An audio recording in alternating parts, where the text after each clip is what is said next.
수 있도록 이 새벽에도 힘주시고 능력 주시니 참으로 감사를 드립니다. 오직 믿음으로 찬송하고 말씀을 의지하며 기도할 때에 하나님의 은혜를 꼭 받아 누릴 수 있는 저희들이 되게 하여 주옵소서. 의지하고 예수님의 이름으로 기도하옵나이다. 아멘. 찬송가 357장입니다. 357장 마지막에 찬양 드리겠습니다. 357장입니다.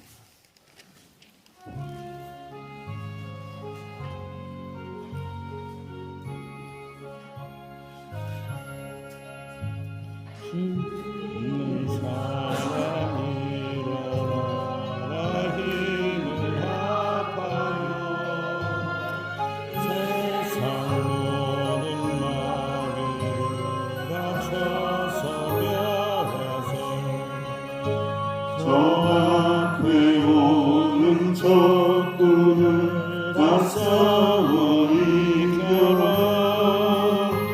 주 예수 믿는 힘으로 온 세상 이기네. 믿음이 이기네. 믿음이 이기네. 주 예수를 믿음이 온 세상 이기네. 온 인류 막인 계율로 등대에 빠지니 진리로 띠를 띠고서 늘기로 들이세. 참 믿고 의지하면서 겁없이 나갈 때 주 예수 믿는 힘으로 온 세상 이기네. 믿음이 이기네.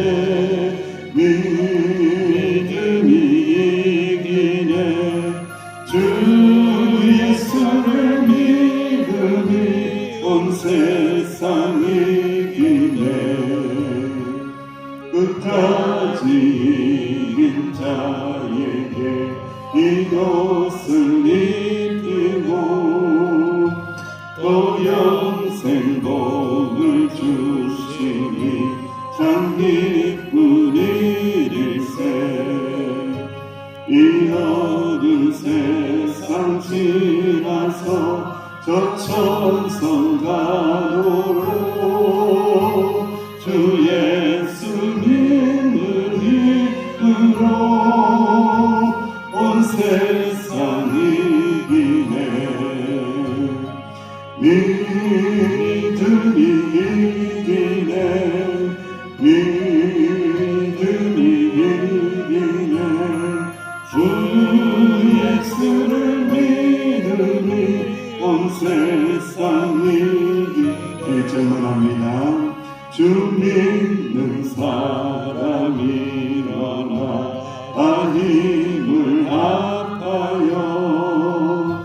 이 세상 모든 마귀를 다쳐서 멸하세. 저 앞에 오는 적군을 다쳐서 멸하세. 주 예수 믿는 힘으로 온 세상 이기네. 믿음이 이기네. 믿음이 이기네. 주 예수를 믿음이 온 세상 이기네. 합심하여 하나님 앞에 기도합니다. 오직 믿음으로 이기게 하여 주옵소서. 오직 은혜로 살게 하여 주옵소서. 오직 말씀으로 이기게 하여 달라고 한 주간의 삶을 오직 믿음으로 말씀으로 은혜로 이기게 해달라고 합심하여 기도합니다. 아버지 하나님 은혜를 감사합니다. 주의 이름을 송축하나이다. 주의 이름의 능력을 믿습니다. 천지를 창조하여 주시며 우리 인생을 창조하시고 우리를 끝까지 사랑하여 주시는 아버지 하나님의 은혜를 믿습니다. 예수 그리스도의 사랑하심을 믿습니다. 그 사랑을 의지하며 나아갈 때에 오직 성령 하나님이 우리와 함께하여 주시사 믿음으로 이기게 하여 주옵소서. 내 힘으로 이기지 않게 하여 주시기 원합니다.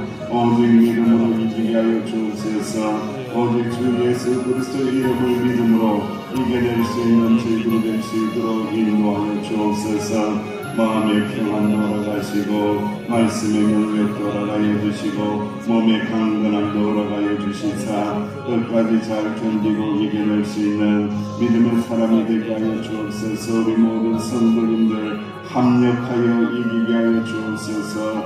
주님의 능력과 합력하여 이기게 하시고 중보하며 기도하며 합력하여 이길 수 있는 저희들이 될 수 있도록 인도하여 주옵소서. 감사합니다. 주님, 예수님의 이름으로 간절히 합심하여 기도하옵나이다. 아멘. 하나님의 말씀 함께 봉독하겠습니다. 예레미야입니다. 예레미야애가 1장 12절에서 17절입니다. 1장 12절에서 17절 예레미야애가 1장 12절에서 17절 하나님께서는 우리의 주관자가 되시고 위로자가 되심을 생각하면서 봉독합니다. 1장 12절에서 17절 시작. 지나가는 모든 사람들이여 너희에게는 관계가 없는가? 나의 고통과 같은 고통이 있는가? 볼지어다 여호와께서 그의 진노하신 날에 나를 괴롭게 하신 것이로다. 높은 곳에서 나의 골수에 불을 보내어 이기게 하시고 내 발 앞에 그물을 치사 나로 물러가게 하셨으며 종일토록 나를 피곤하게 하여 황폐하게 하셨도다. 내 죄악의 멍에를 그의 손으로 묶고 얽어 내 목에 올리사 내 힘을 피곤하게 하셨으며 내가 감당할 수 없는 자의 손에 주께서 나를 넘기셨도다. 주께서 내게 도와 나의 모든 용사들을 없는 것 같이 여기시고 성회를 모아 내 청년들을 부수시며 처녀딸 유다를 내 주께서 술틀에 밟으셨도다. 이로 말미암아 내가 우니 내 눈에 눈물이 물같이 흘러내리며 나를 위로하여 내 생명을 회복시켜 줄 자가 멀리 떠났음이로다. 원수들이 이김에 내 자녀들이 외롭도다. 시온이 두 손을 폈으나 그를 위로할 자가 없도다. 여호와께서 야곱의 사방에 있는 자들에게 명령하여 야곱의 대적들이 되게 하셨으니 예루살렘들은 그들 가운데 있는 불결한 자가 되었도다. 아멘.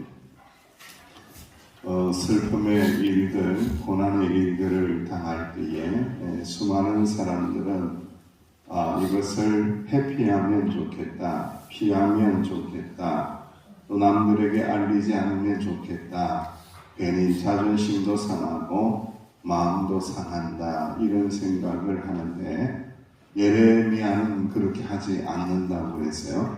그 슬픔에 직면하라, 피하지 말라, 도망가지 말라. 도망가봤자 슬픔이 도망가지 않습니다. 여러분 계속해서 줄기차게 끈질기게 따라오는 겁니다. 여러분 이걸 떨쳐낼 수 있는 방법은 오직 믿음으로, 오직 은혜로, 오직 말씀으로 그 슬픔의 문제에 직면하는 거예요. 직면해서 이겨내는 방법밖에 없다. 믿음으로 이겨야 된다라는 것을 우리가 말씀을 통하여 꼭 깨달아 알아야 합니다. 우리 이제 예레미야라는 선지자, 이제 선지자의 숙명이 있습니다. 우리 마치 이제 사명자의 숙명과도 같은 것이죠. 사명자의 숙명이 뭐냐면은 이스라엘의 선지자는요, 이스라엘의 고통을 어깨에 짊어져야 할 숙명이 있는 거예요. 이거 피할 수가 없는 거예요. 이걸 누구에게 맡겼느냐? 하나님께서 특별히 이스라엘 백성들의 죄악된 무거운 짐들을 네가 감당해야 된다. 네가 짊어져야 된다. 그래서 이 선지자 예레미야를 세우셨다라는 것을 알게 하십니다. 우리 예레미야는 백성의 죄를 스스로 짊어지고 나아가면서 하나님께 나아가면서 계속해서 질문하고 있습니다. 어떤 질문을 하고 있습니까? 내가 짊어지고 고통스러워하고 있는 이 유다의 멸망이 너희들 그렇게 고통스럽지 않니? 나는 이렇게 고통스러워서 힘겨워서 죽겠는데 너희들은 고통스러워하지 않니? 이 유다의 멸망이, 이스라엘의 멸망이 너희들 고통스럽지 않는 거니? 어떻게 생각하니? 하면서 질문을 하고 있는 거예요. 참 우리에게도 귀한 질문입니다. 끊임없이 질문을 해야 합니다. 우리가 믿음의 삶을 살면서 하나님의 역사와 하나님을 향한 질문이 끊어지면 안 됩니다. 여러분, 질문하는 신앙이 나쁜 것은 아니에요. 불신하는 신앙, 원망하는 신앙이 나쁜 것이지 하나님에게 물어보는 신앙은 굉장히, 이런 표현에서 그렇지만은 고급스러운 신앙이에요.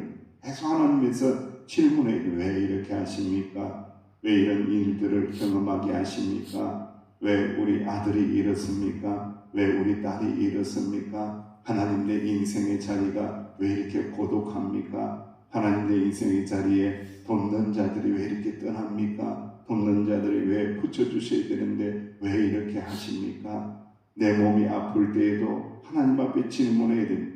하나님, 내 몸이 왜 이렇게 아픈 겁니까? 나는 건강하고 싶은데 내 몸에 왜 이 고통을 주시는 겁니까? 하나님의 뜻이 무엇입니까? 하나님의 계획이 무엇입니까? 이 고통을 통해서 하나님께서 하시고자 하는 말씀이 무엇입니까? 계속 질문을 해요.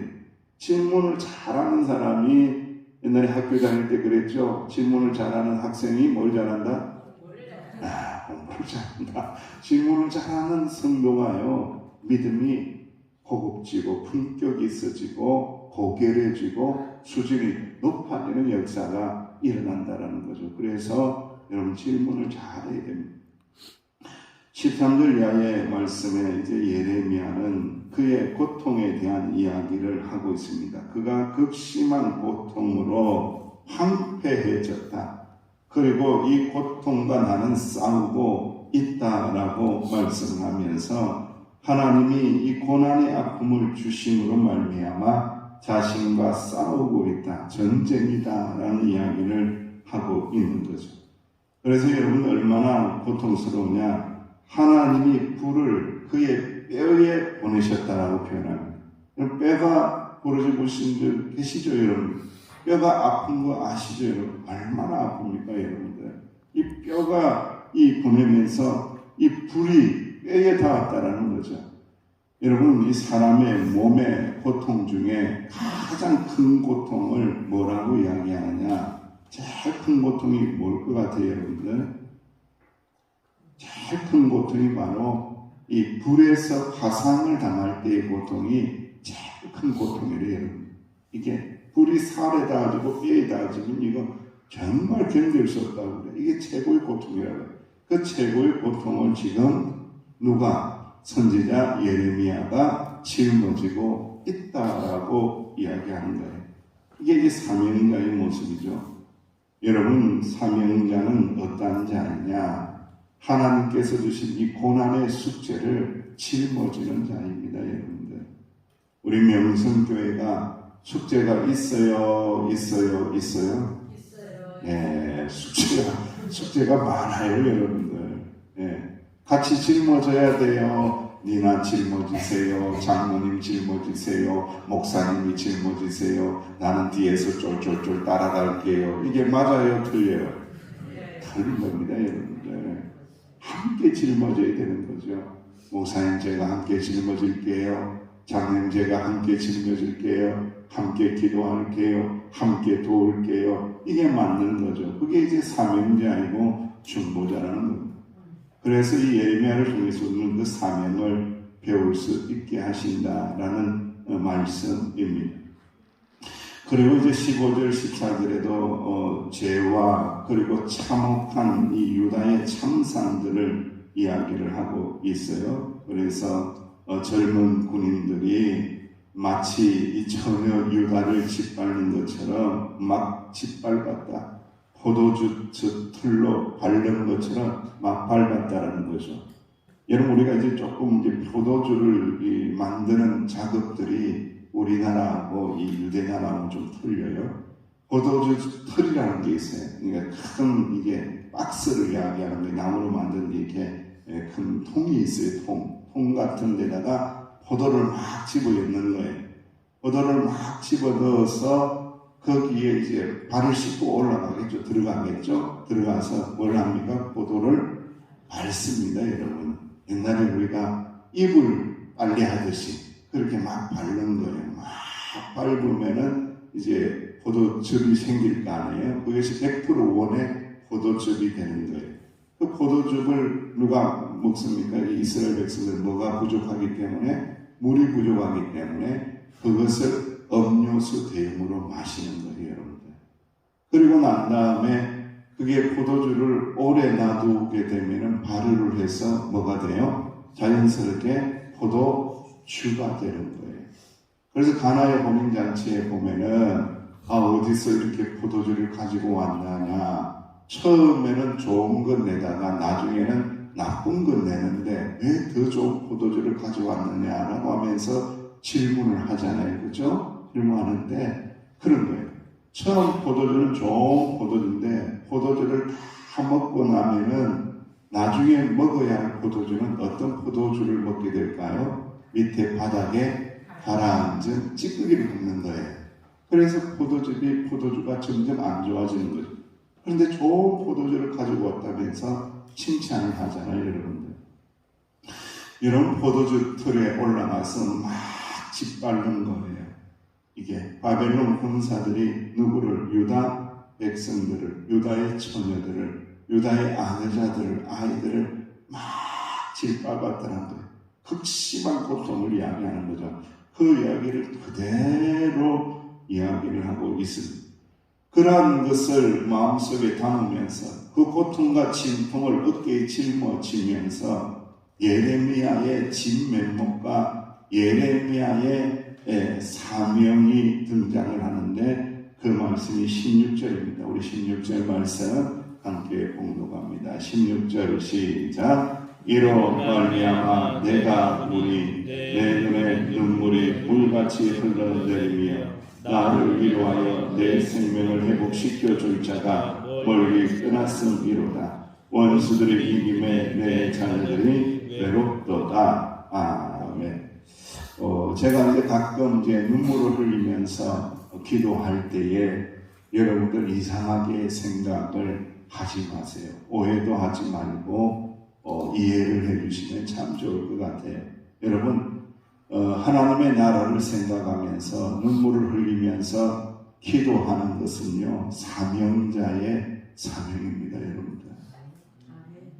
여자의 눈물만 힘이 있는 게 아니고 모든 사람의 눈물은 힘이 있는 거예요.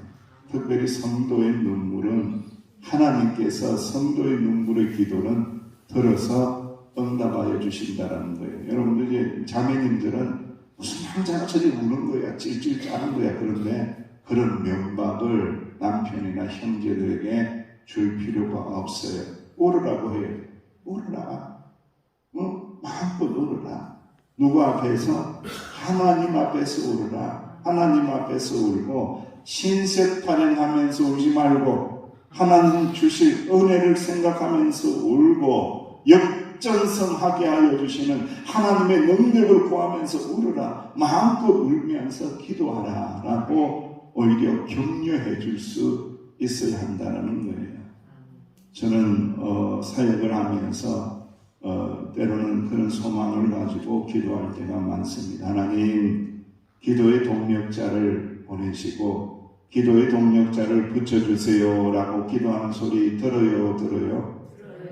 그냥 기도하는 사람을 이야기하는 것이 아니고 함께 사명의 십자가를 짊어지고 하나님 주실 은혜를 구하며 눈물로 기도하는 눈물의 기도자를 붙여달라는 말입니다. 여러분들, 하나님 앞에 간절히 눈물 흘리며 기도하는 자를 하나님께서 찾으시고 그 기도자를 통해서 하나님께서 은혜를 베풀어 주시고 회복시켜 주신다라는 것을 꼭 기억하시면서 우리 명성교회 교회, 눈물의 기도가 마르지 않는 교회, 눈물의 기도를 통하여 하나님의 은혜를 경험하는 가장 유명한 교회, 명성과 칭찬이 충만한 교회 꼭 만들어 가시기를 간절히 주의 이름으로 축원드립니다.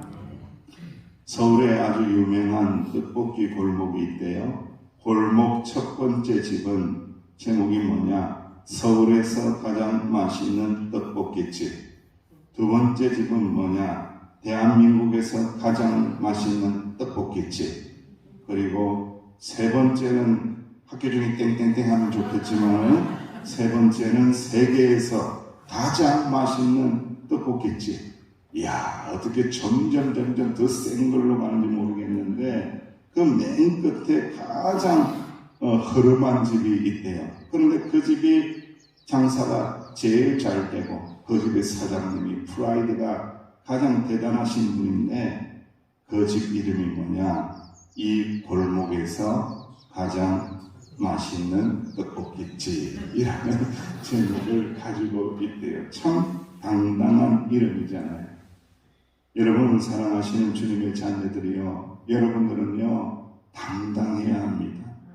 믿음으로 당당하시기를 주의 이름으로 축원합니다. 여러분들의 신세 타령하지 말고 여러분들의 포지션, 위치를, 정체성을 잘 알아야 됩니다. 우리는 베드로전서 2장 9절 말씀에 우리에게 말씀하시기를 너희들은 택하심을 받은 족속이다. 하나님의 택하심을 받은 자들이다. 그리고 왕과 같은 제사장들이다. 거룩한 민족이다. 하나님의 소유가 된 백성이다라는 정체성이 있습니다. 이 정체성에 믿음을 붙들고 예레미야처럼 사명의 십자가를 짊어지고 눈물 뿌리며 기도할 때에 명성교회가 부흥되고 삶의 자리의 모든 문제들이 변하여 은혜가 되고 축복이 되는 것을 꼭 경험하실 수 있는 주님의 자녀들 되시기를 주의 이름으로 축원합니다. 기도하겠습니다. 하나님 감사합니다. 때로는 눈물이 마를 날 없이 흐를 때가 있지만 언젠가는 눈물을 닦아주시며 우리를 위로하시고 우리를 새롭게 하여 주시는 하나님이심을 믿습니다. 그 믿음을 가지고 이 새벽에 엎드려서 간절하게 기도할 때에 하나님의 은혜를 꼭 경험할 수 있는 저희들이 되게 하여 주옵소서. 각자의 기도 제목이 조금씩 다르지만 은혜 베풀어주시는 하나님은 한 분이시고 성령님도 한 분이시고 우리 예수님도 한 분이시오니 그 하나님의 은혜가 우리의 삶의 자리에 녹아질 수 있도록 주여 복내려 주옵소서. 예수님의 이름으로 간절히 기도하옵나이다. 아멘. 말씀을 붙드시고 주의 이름 붙드시고 성령님의 능력을 의지하면서 기도하며 나갑니다.